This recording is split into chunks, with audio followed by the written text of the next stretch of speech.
Hi, Colin. Good morning, Tony. Thank you for joining me on the podcast. My pleasure, thank you. I'm going to dive straight in, if you don't mind. So Not at all.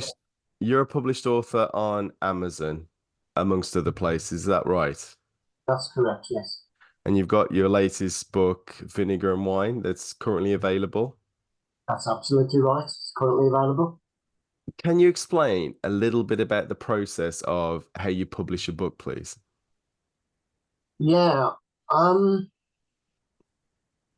it's it's not a difficult process in itself.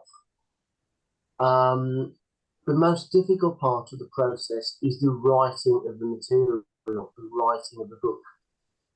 And for me, um, it was retirement that unleashed that potential. Uh, I had the time and the freedom at last and the mental space to unleash my creativity. I also had the life experience. I had something of interest and importance to actually say. My wife and I have always loved dogs and cats, for example. They've been truly life enhancing. We also have a second home in Normandy. So those two themes combined to inspire my first book, Born to Run, which was published in 2020 by YouCaxton, that's the publisher. I'm very proud of it. It took 5 years to write and rewrite until it was pretty much perfect. I'll take you through the publishing process and how you go about it. Um, I wouldn't say that publishing is for everyone. I'll start off with that. Even though creative writing is a wonderful thing in itself, it's liberating, it's joy giving, and it's great for mental well being. But publishing is a different matter entirely. And before I get onto the joys of publishing, I'll just give a few cautions, if you like, as to why you have to think very carefully about the publishing process. First of all, it is quite difficult technically, unless you possess a rare talent to write to a level that will interest the publisher. And a decent publisher will always reject substandard work. It also absorbs huge amounts of time, not just in the writing, but the demands of the publishing process itself. It's also expensive, so you need to put aside a decent four-figure sum if you're serious about publishing. It's also unlikely, unless your book gets excellent reviews, that many people will want to read it and also pay for the privilege. Now, the publishing process itself, you have to find a publisher first of all.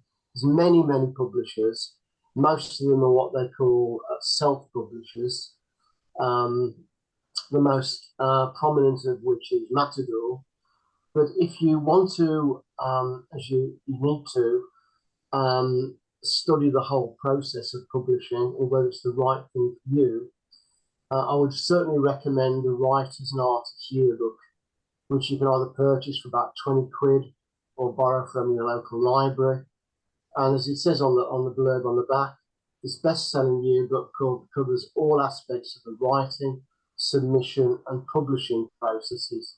So it gives you a huge amount of direct information advice, including lists of the contact details for all of the publishers, traditional publishers like Penguin and Macmillan, and the self-publishing houses, which is the most likely route for new authors to go down.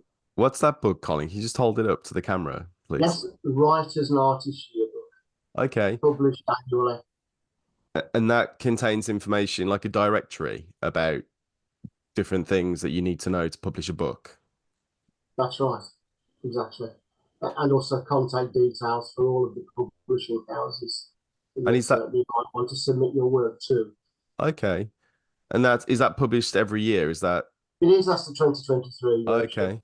There will almost certainly be a 2024 version out as we speak.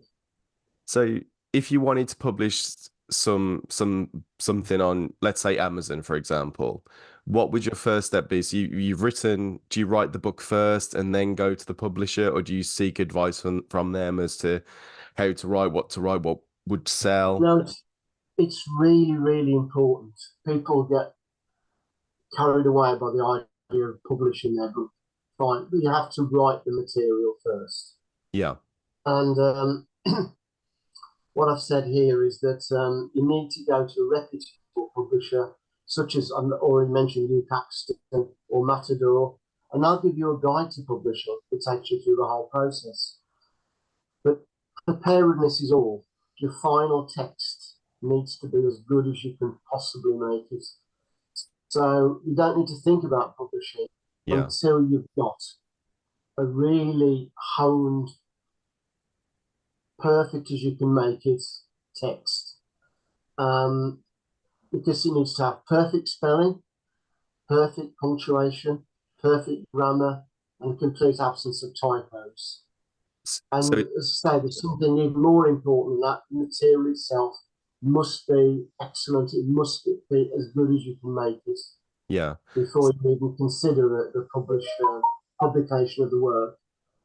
So in terms of checking the grammar and spelling, is that all down to you to check? Do you employ a third person to do that, or do you trust yourself to do that process? I trust myself because I spent 40 years in the civil service writing reports, writing notes, writing all kinds of stuff. It was my main thing, writing. Yeah. So I trust myself. However, you can get too near to your own text. So it's always good to have a critical friend, whether it's a partner or a friend of the family or a personal friend, or you can join something like Castle Writers in Dudley. There's many other writing groups throughout the West Midlands and throughout the country, and they will appraise your work and give you positive, helpful advice on how it can be improved, whether that's the storyline or the grammar or the punctuation or the spelling. So you can go through that process of actually improving the work and making it as good as you can before publication. Because the publisher itself will not go through that for you. They will expect your submitted work, you can submit it as a Word file, I would expect that work to be fault-free. Okay. So you've got a lot of work to do before you actually submit it to a publisher. Were you ever worried? So when you submit it, that's it. They won't change any typos. They publish what you send regardless of errors. Yes. They will check for errors if you pay them to do so. Okay. They charge you 100 words, so it can be very, very expensive. They charge you what, So sorry? Sorry? What did you say? They charge you how much? I can't say how much because it differs per publisher, but they will charge you per 100 words. Okay. I'd say they charge you a tenner per 100 words. Yeah. Well, if you're 70,000 words, it's going to be very expensive. You need to make, if you call yourself a writer, then by hook or by crook, you should be able to iron out any typos, any gremlins in the text. The last thing you want is to get a published text and there's a typo on every page. Yeah. They don't stand out before, but they stand out after.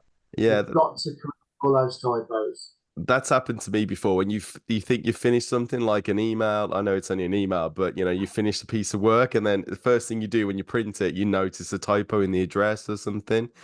Yeah, it's annoying to say the least. You have to be a perfectionist. Yeah. But the other thing your critical friend can do, or your Castle Writers or other writing group, is to give you an honest opinion as to whether your material is worth publishing.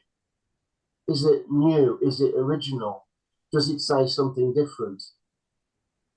Is it something that other people will necessarily want to buy? Because there's three types of writer for me. One is the type of writer who just loves creating stuff because it's fun to create something original and it gives you a lot of satisfaction. Second person or writer is the one who actually wants to see their book published. It's a real thing, it's a product, it's original, it's mine. Mm. And the third type of writer is the one who says, well, yeah, I've written a book, now I want the whole world to read it. I want the whole world to buy it. And I think I've got a foot in each of those 3 feet, I suppose, in each of those camps. I love writing, but yes, I want to see a finished product that's published. It's almost like a validation of my talent, if you've got my originality. But also, yes, I want other people to read it. Otherwise, what's the point in writing it in the first place? So it's a virtuous circle in that sense. So going back to the process, do you write with the audience in mind, or do you just write whatever your idea is and hope there's a market for it? Personally, I write what interests me, what excites me, what enthuses me. Vinegar Wine, which is my latest book, The Holder, it's a collection of 39 short stories. And they've all come from my life experience and my imagination. And I hope that they'll interest and entertain a general adult readership. But no, I don't think about the reader, particularly when I'm writing them. I have to get inspiration from somewhere. As I say, it's usually either my life experience or my imagination. But then what I do before I send to a publisher, I'll ask other people to read them, either individually or collectively. So, what do you think of this? Is it any good? Would you like to read it as a book? Would you even be prepared to pay for it? And also, there's another safeguard. When you submit to a reputable publisher, such as Matador, they will read a chunk of it. And if they don't think it's up to scratch, they'll say, thank you very much, but we're not interested in publishing it. So you've got that safeguard, that quality safeguard. You will get some publishers who say, yeah, we will read it if you pay us to read it. That's a little bit of a warning sign that all they're interested in getting money off you to publish your book, almost irrespective of how good it is. So I think if you've got that genuine interest on the part of the publisher of protecting their own reputation, I think then that's a good route to go down. So would you say, as a warning to people who are interested in publishing their book, are there a lot of publishers out there who just use it as an opportunity to make money? So they charge all these different services. They're called vanity publishers. Yeah. And they're just interested in making money, taking your money off you and printing whatever you send to them. Yeah. But I think if you go down the route of looking in the Writers and Artists Yearbook for their recommended publishers, you'll avoid that particular trap.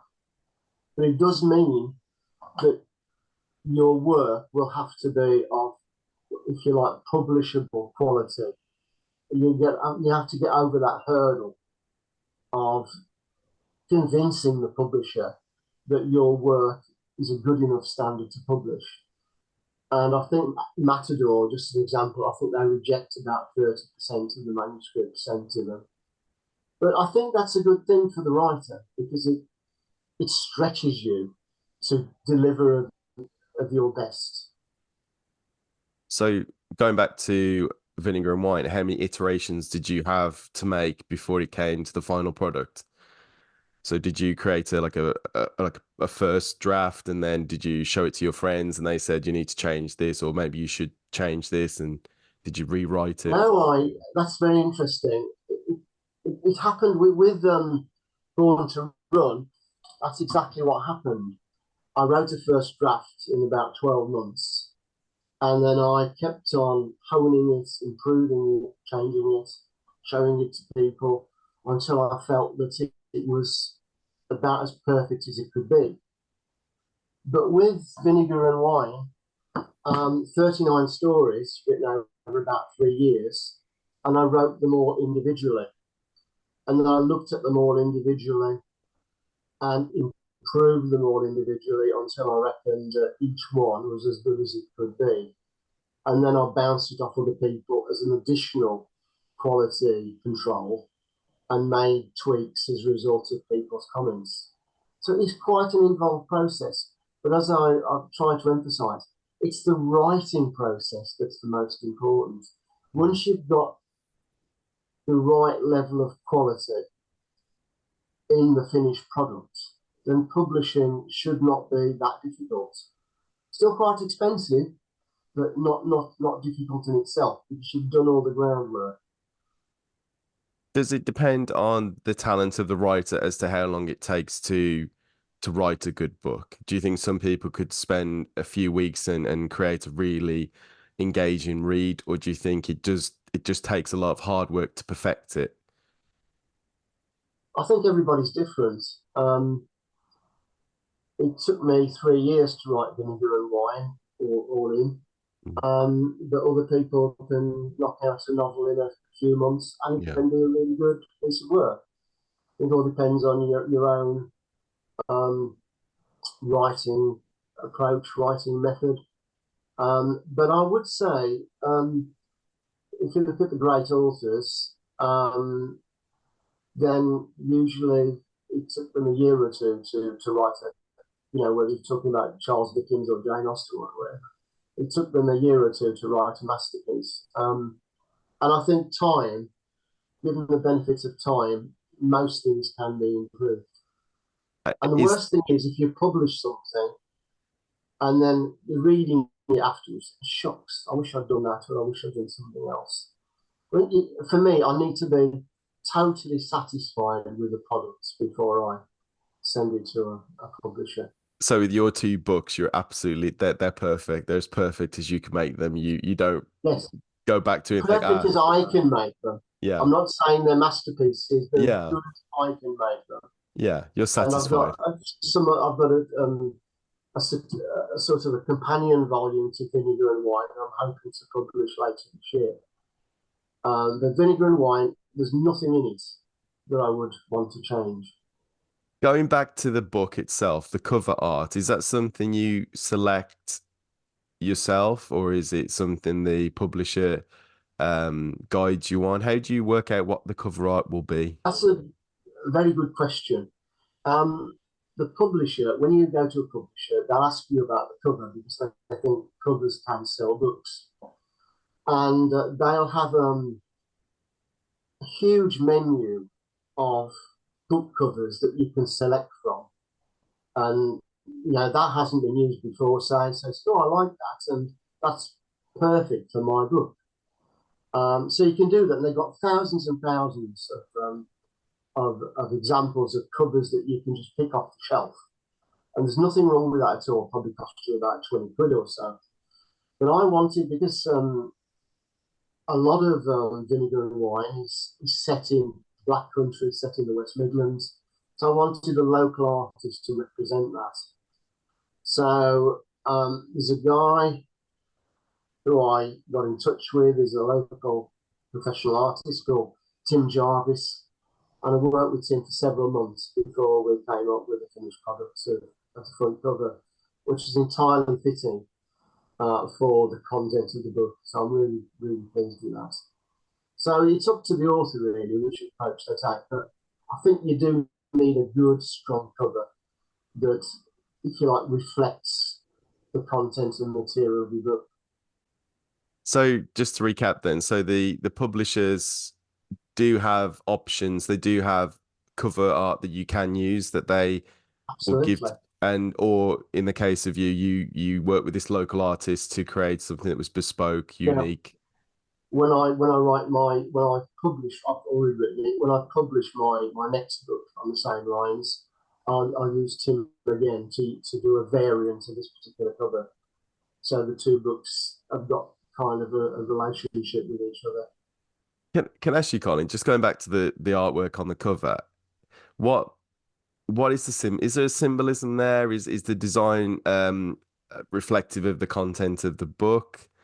Is it just Yes, eye-catching? indeed. Yes, indeed. Because you've got a woman there, a lady there, in like ochre colours, and you've got outline of a man there in green. And nearly every story is about a relationship of one sort or another between a man and a woman, or men and women. Yeah. And it's about life's challenges and life's complexity. It's all about relationships and how people deal with those relationships. And is that is Vinegar and Wine, is that similar in terms of the title? Is it because they're kind of polar opposites, aren't they? Vinegar and Wine, is that a part of the Yeah, how you've got a because man and a woman? yeah, indeed, Vinegar and Wine. It's about the sweetness of life, the sourness of life, Yeah. the ups and downs of life. And if you put if you if you have two glasses which are full of a substance, one's vinegar, one's wine, you're not quite sure which one's which until you taste it. Yeah. And that's really about, what in essence, what the book is about.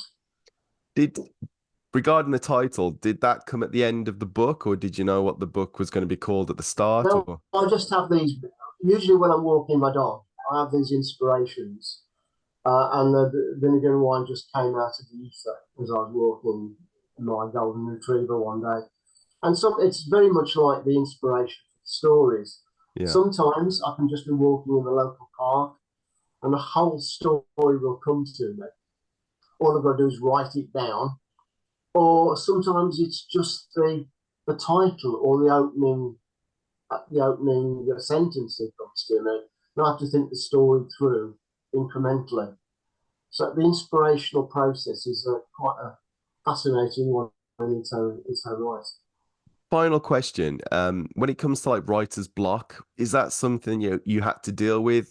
How do you deal with that when you know there's something that's missing, but you're not sure what? I'm very fortunate. I very, very rarely suffer from writing as well. Because that's not the way I operate.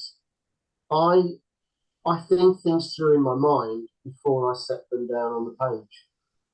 A bit like, goodness, I shouldn't compare myself to Mozart, but they reckon that he had a whole symphony in his head, and all he had to do then was write it down. He did something, well, what note follows that? It was already there, composed in his head. And it's very simple. Please don't, I'm not comparing myself with a genius like that. But the story is already, I don't have writer's block because if it's not in my mind, I don't start writing. I only start writing when I've got something very settled already in my mind, and then I can just let it out onto the page. So when So I could have writer's block. It may be that I just don't write for a day, but I don't regard that as writer's block because I've got nothing to write about. And do you have your process of writing? Do you write as designated time each day? Is that like your time to write, or do you just when the mood takes you, do you write things down? And it could be like A lot of midnight or writers do that. They set time aside each day. yeah, They sit at their desk and start writing. A lot of novelists do that because they say, I've got to write 1,000 words a day to complete my novel in X amount of time. But I think a lot of those people, they're professional writers, they make a living out of writing, so they need to churn out a novel a year or whatever it is. I've got the luxury of, I do this for fun, for my own personal satisfaction. So I don't have a deadline, I don't have a time limit. So I write when the muse takes me, really. Colin, it's been absolutely fascinating talking to you. It's been very interesting. Thank you ever so much for taking part in the Can I podcast. just say something? Yeah, of course. All of the great authors, we talk about Jane Austen, Charles Dickens, D.H. Lawrence, whatever it is, they were avid readers of other people's works. And if you want to write a novel, what better preparation can you have than reading the novels of the acknowledged great writers? They not only improve your own writing when you come to write, but they give you information and inspiration, and as well as so much material. That it's not about copying it; it's about learning from it, learning from their style, learning from their approach. But additional to that, if you're writing a short story, then you can learn from the masters of the short story, like D.H. Lawrence, like Daphne du Maurier. If you're writing poetry, read the great poets, or the modern poets such as Philip Larkin, Simon Armitage. And it's the same with novels. But so you read D.H. Lawrence, you read Jane Austen, you read Dickens, but don't attempt to emulate them. Find your own voice. But they also give you something to compare. If you read Great Expectations, you're not going to write anything as good as Great Expectations. But how does your work compare in terms of quality? So reading particular classics is so important. The other thing is, don't be in an unseemly rush to get into print. You don't have a deadline. There's no time limit. Just make what you're doing as enjoyable and as high quality as you can possibly make it. And the other thing that I really need to mention is marketing. A lot of people have got the idea that as soon as they publish a book, it's going to fly off the shelves. And it's not the case, because nobody will know about it. So you have to create that marketing impetus, whether it's on social media, through your own social networks, your family, friends, and so on. You have to create that buzz about your book even before it's published. If you're going to sell as many copies as you'd like to sell, because self-publishing, which is what most of us do, is quite an expensive process. It can cost around £1,000 to publish your book, and it costs you another, say, £1,000 to actually print 300, 400, 500 books to sell to the ongoing public. Most of them will be sold through Amazon. So the whole process can take around £2,000. So you need to create that marketing effort if you're going to maximise your book sales and get as many people to read your book as hopefully your book deserves. Mm. And if anyone wants to contact me to continue this conversation, I've got a website called colinhillauthor.co.uk. So I look forward to hearing from as many as your listeners as wish to contact me. So Thank thank you. you very much indeed, Tony, for this opportunity. I've really enjoyed it and appreciated it. Absolutely my pleasure, Colin. I think there's a lot of people that want to publish their work, whether it's a short story, a compilation of stories, or a novel. And I think a lot of people don't know how the process is or starts. And I think it's great to hear somebody like yourself who's published their work and they can learn the lessons that you've already learned through your journey. But it's a very enjoyable journey. But you need to know in advance what to expect and to prepare for that journey. And as I say, make your work as good as you can be. Once you made your work as good as you can be, then the publishing process in itself should be very straightforward. I wish we had more time because, like you say, marketing is such an important area. And I imagine once you've done the book, you just want as many people to read it and be aware of it as possible. Marketing is a hard slog for anybody who's not called Rowling or Attenborough or whatever.